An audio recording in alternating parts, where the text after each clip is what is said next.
Et je fais quelques petites précisions nécessaires parce que vu le type de personnalité truchée au poste décisionnaire systémiquement pour présidence, et vu ce que ça permet d'imposer en fait comme teinture comportementale de leadership sur le reste de l'appareillage d'État, notamment médiatique, je me dois de préciser deux trois choses de par la nature de la critique que je viens de porter, puisque dans un tel système, il est évidemment attendu que sera tenté d'être distillé, comme c'est déjà le cas, des tentatives de damage control, de minimisation de la portée en sens, en principe de la parole que je viens de porter par la rumeur, la dénégation, la tentative de votre manipulation par l'association de l'image de ma personne que vous êtes en train de regarder à tout un tas de processus d'association amalgamatrice, amalgamante,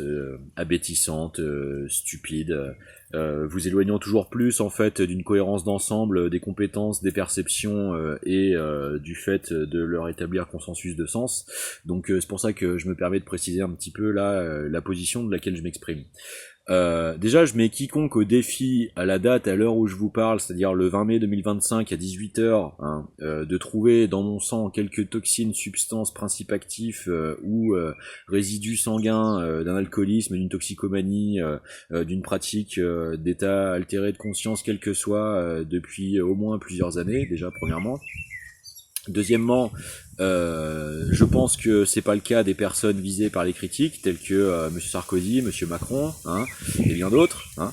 Donc déjà, faudrait mieux que ces personnes se calment, parce que je pense que si on veut donner des leçons de morale et d'éthique, il faut déjà être à la hauteur de la pseudo-proposition civilisationnelle de compétences et de nécessité d'organisation qu'on prétend incarner. Ce serait quand même un petit peu la base. Vivre dans une optionnalité de propositions concrètes et non pas dans une rivalité mythomane compulsionnelle de sociopathes de merde. Je pense que déjà ça marcherait beaucoup mieux. Deuxièmement, quand bien même moi-même je ne les pratique pas depuis longtemps, je n'y suis pas forcément hostile du point de vue du détail et des nuances, des subtilités de l'organisation sociale. Simplement, je pense qu'il ne faut pas le faire n'importe comment, et c'est bien le problème en fait de ce qui s'est passé en France depuis autant d'années avec leur héréticisation par une église suicidaire et dégénérative, telle qu'on l'a vu être capable d'être enfoncé dans la pédoprédation corruptionnelle mafieuse supranationaliste et ainsi tenu dans le piège de sa surexposition comme matricielle du problème à l'avantage d'Israël, alors que bien évidemment ce ne sont pas les seuls, mais c'est ainsi que cela a été organisé dans le système médiatique pour des objectifs stratégiques très précis, c'est-à-dire essayer de détruire les colonnes vertébrales d'autonomie, de réflexes dotatifs, de réflexion à propos du réel, à l'avantage des processus coloniaux, car réduire la chrétienté au catholicisme puis à la ridiculisation de sa hiérarchie permet de vous éloigner de la profondeur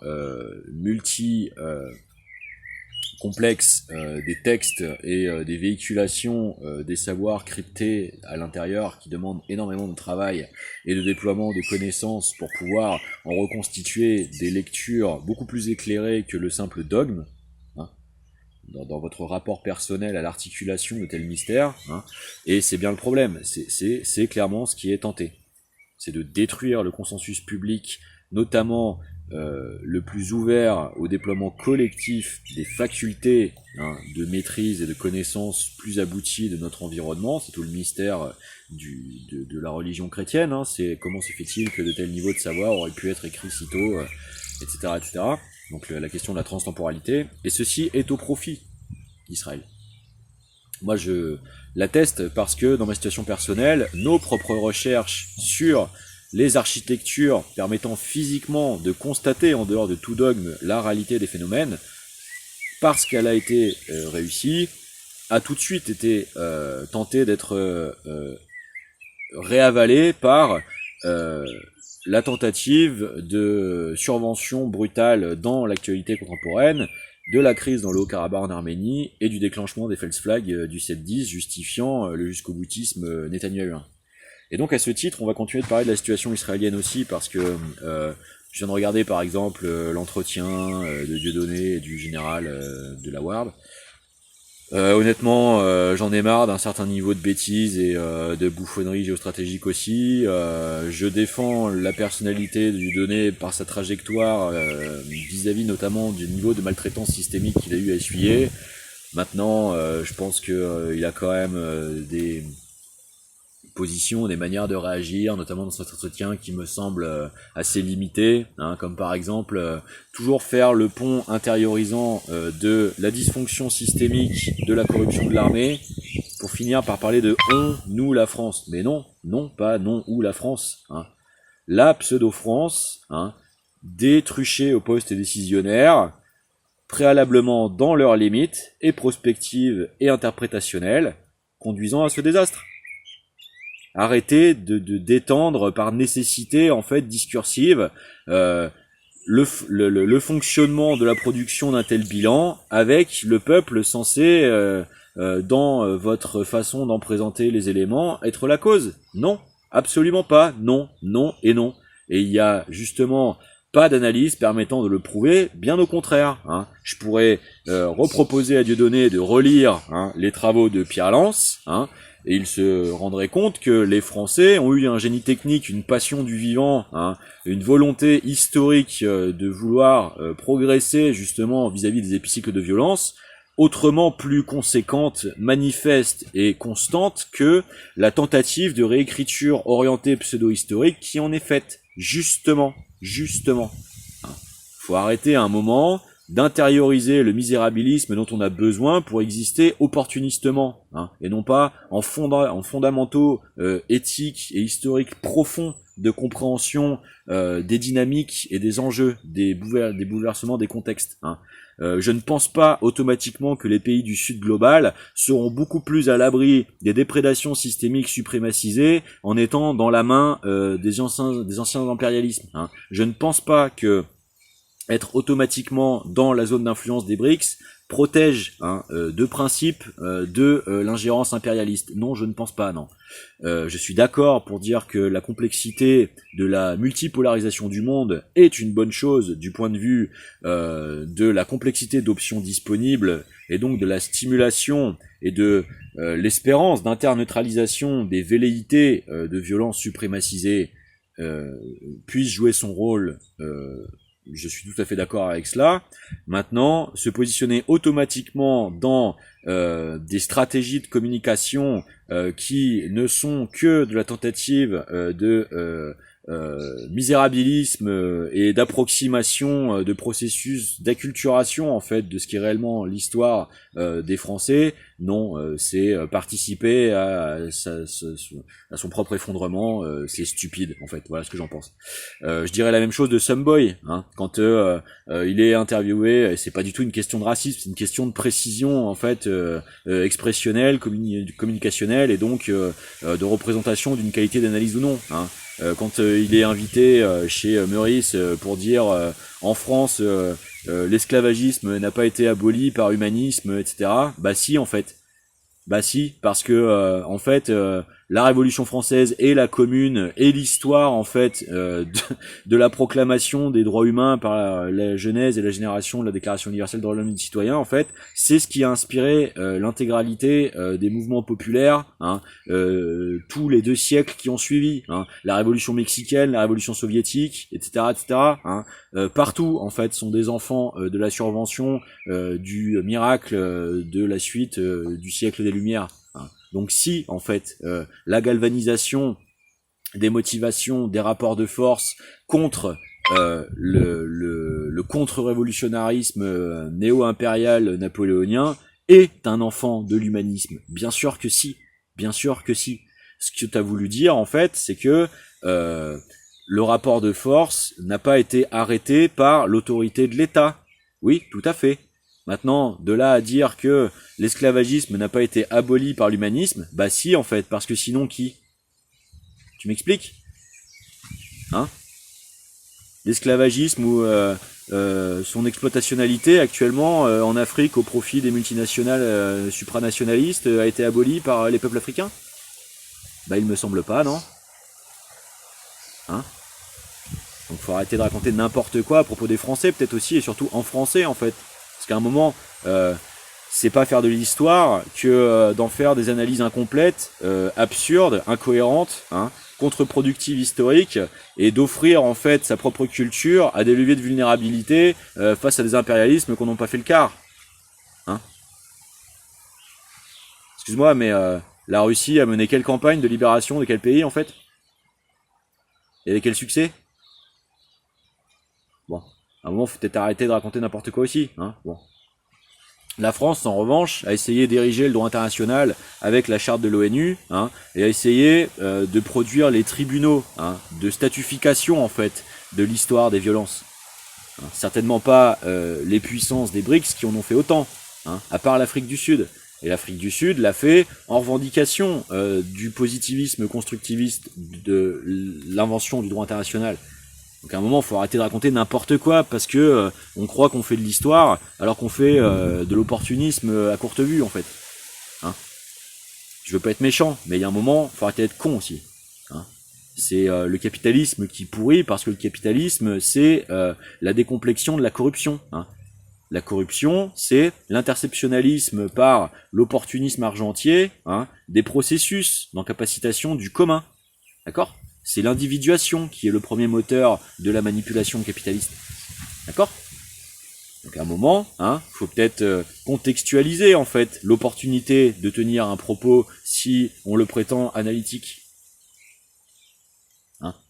Alors, moi, je suis absolument pour la dotation du droit incompressible aux populations quelles qu'elles soient, d'avoir accès à leur histoire pour tout un tas de processus psycho-identitaires, de deuil, de légitimité, de déploiement physiologique réel par ces possibilités de deuil et de transfiguration des tabous contraints et interdits, des véritables facultés psycho-affectives, pour tout un tas d'avantages, il n'y a aucun souci quoi. Mais faut faire attention à ce qu'on dit et à comment on le positionne dans la société, parce qu'à force de produire des contre-vérités, hein, ce qu'on va générer, ce sont des guerres civiles. Hein, d'accord ? C'est ça, les campagnes de presse de panique morale, et on sait en Europe à quoi elles mènent. Hein. Elles mènent aux guerres interprolétaires stimulables par de grands pervers manipulateurs. Hein. Donc c'est d'autant plus le moment de redoubler en fait de précision si on veut prétendre à des certitudes. Hein. Alors on va se calmer 2 secondes sur les néo-ethnicismes à gogo. Hein. D'accord ? Parce que si vous voulez tous être néo-ethnicistes, hein, moi je vous encourage à aller parler l'allemand. D'accord ? Il y a une formidable construction européenne hyper technocrate. Hein. Elle sera basée sur le rapport de force du plus fort qui sera capable de déployer le plus de compétences de détention des turbocodes, gérant le plus de prédéterminisme. Hein. Et puis vous allez pouvoir vivre un millénaire d'or. D'accord ? Bon. Parce qu'à un moment, hein, vouloir faire de la clusterisation sans penser que derrière ce qui viendra, c'est du coup le psychoprofilage, hein, c'est être complètement con en fait, hein, c'est avoir rien compris de l'histoire de la Seconde Guerre mondiale et de ses menaces, hein, et c'est justement ça qui est produit en France, hein, c'est une acculturation générale, hein, qui empêche en fait cette capacité d'autonomie critique. Hein. Pourquoi croyez-vous que ce soit les archives des populations parmi les plus développées après l'ère diluvienne qui étaient précisément ciblées par l'organisation de telles dévastations d'envergure, hein? Bah oui. Les universitaires ont toujours su face à des bibliothèques qu'ils n'ont pas été capables de construire. C'est formidable, hein. On a venu apprendre la vie aux artisans derrière. Nous on a les mains dans la matière, hein. On sait profondément de quoi les processus sont faits en fait. Parce qu'on le fait en fait, hein. Pas parce qu'on se contente simplement de l'étudier. Hein.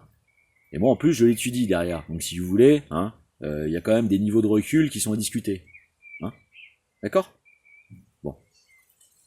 Et donc c'est ça le problème, hein, c'est que l'incompétence, la corruption, la culturation tentent aujourd'hui de faire autoplébiscite de systèmes de domination. Hein. Donc c'est plus que jamais le moment en fait d'allier la réalité existentielle à la profondeur légitime des statuts, des textes et des lois. Hein. Parce que l'État, c'est nous. Le fait d'en être certain, hein, c'est d'en maintenir la compétence critique. Si toute parole est possible, hein, et que toute parole se vaut, hein, alors c'est que ce qui a disparu, en fait, c'est le consensus. Cela se vaut en principe de proposition. Mais qu'est-ce qui en atteste, en fait, d'aboutissement mis à l'épreuve de la critique ? C'est bien le consensus commun public. Alors, Si tout cela n'est plus qu'une question de rivalité et de capacité productique, bah, ça veut bien dire que vous êtes tous capturés par l'hypnose d'une systémique en fait d'hypercommunication et certainement pas de ses buts. Hein. Vous êtes donc exploité, fasciné par la capacité d'emprise de la survention technologique de ces superstructures dans votre temps de vie, hein, dérivant systématiquement vos facultés d'attention et du coup leur emploi de dotation à vos existences de facultés critiques, et que ça vous éloigne toujours plus préventivement de la politique en société réelle, de consensus réel. Hein. Qu'est-ce qu'est la liberté de prospective si elle n'aboutit pas à une proposition de synthèse politique et légaliste? Le privilège du néant. Bon, vous voyez bien le problème. Donc, c'est pas parce que on rentrera dans une guerre interprolétaire d'accès à l'histoire qu'on s'en prémunira collectivement des impossibilités de penser les dépassements des carcéralisations monétaristes, par exemple. Hein. La première priorité des peuples d'Afrique, c'est pas de savoir qui a véritablement libéré Haïti ou pas, c'est de savoir comment continuer d'empêcher en fait des ratios de change entre l'euro et le franc CFA de 5000 pour 1. Hein. D'accord? Bon. Alors à ce moment-là, hein, faut peut-être arrêter de lancer des machines à stéréotypes, et faut peut-être un petit peu se focaliser sur la concrétisation en fait des émancipations des puissances de rapport de force. Parce que c'est ça le problème du danger de l'histoire contemporaine du déploiement de la cybernétique et de la cybernéticisation de cette façon. Ça, je vous le garantis, j'en ai pas encore parlé, mais moi j'ai 20 ans d'études de travaux de l'histoire de ces processus hein, et de leur réalité factuellement impactante aujourd'hui. Hein. Que ce soit au niveau des dépendances, des extractions des secteurs primaires postcoloniaux pour leur dotation productique, hein, ou que ce soit dans les travaux d'étouffoirs scientifiques alternatifs, hein, pour imposer des lectures seulement parcellaires des principes scientifiques de fond, permettant en fait de faire passer ce système-là pour le plus légitime. Hein. Il y a quelque chose desquels on vous parle jamais, qui pourtant ont tourné dans les 2 siècles précédents des sommets de connaissances scientifiques qui ont été atteints à votre large méconnaissance. Hein. Mais il y a tout un tas de sujets, des productiques génératives des matières premières et des composés complexes, hein, qui échappent totalement hein, au discours dominant actuellement hein, de l'extractivisme. D'accord? Alors, calmos hein, sur l'attitude hein, du néoclanicisme, du néo-ethnicisme à 2 francs, hein, à 2 neurones, hein, et pensez impact vraiment maturé en fait de vos décisions, de vos interventions, parce que la France c'est pas un truc juste old school, obsolète, dépassé, ridiculisé, has-been. Hein. C'est qu'il n'y a pas l'équivalent en fait actuellement du point de vue de la réussite historique des populations à s'être fédérées en souveraineté dans le monde. D'accord? Hein. Il n'y a pas d'équivalent en fait dans le monde, hein, à part la France qui est passée de sa condition unique hein, d'unité territoriale à une proposition en fait planétaire de sanctuarisation des droits fondamentaux de l'existence. On en voit à peine le début du commencement de l'imitation par la Fédération de Russie de Poutine et le projet des BRICS. D'accord? Mais chronologiquement, nous, c'est ce qu'on a fait depuis 2 siècles et demi. D'accord? Donc, en plus de ça, si aujourd'hui, ce multipolarisme-là devait être le camouflet d'une rivalité, ça veut d'autant plus dire qu'il n'en a actuellement qu'une mimétisation perverse manipulatoire. D'accord? Donc tant que cette question-là n'est pas non plus pacifiée, diplomaticisée, hein, ça veut dire qu'on est dans la tentative de destruction du cheminement historique du modèle civilisationnel. Hein, et que donc c'est pas forcément à l'avantage de l'humanité. Hein.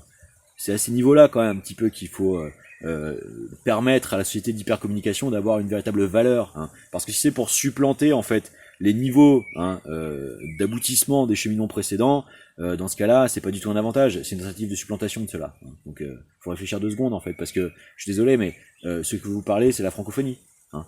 Le premier lien commun en fait entre toutes ces ethnies pour pouvoir faire consensus de défense d'envergure ensemble, décisif des droits fondamentaux de l'existence, hein, aujourd'hui, c'est la francophonie. Hein. D'accord ? Alors, Mollo.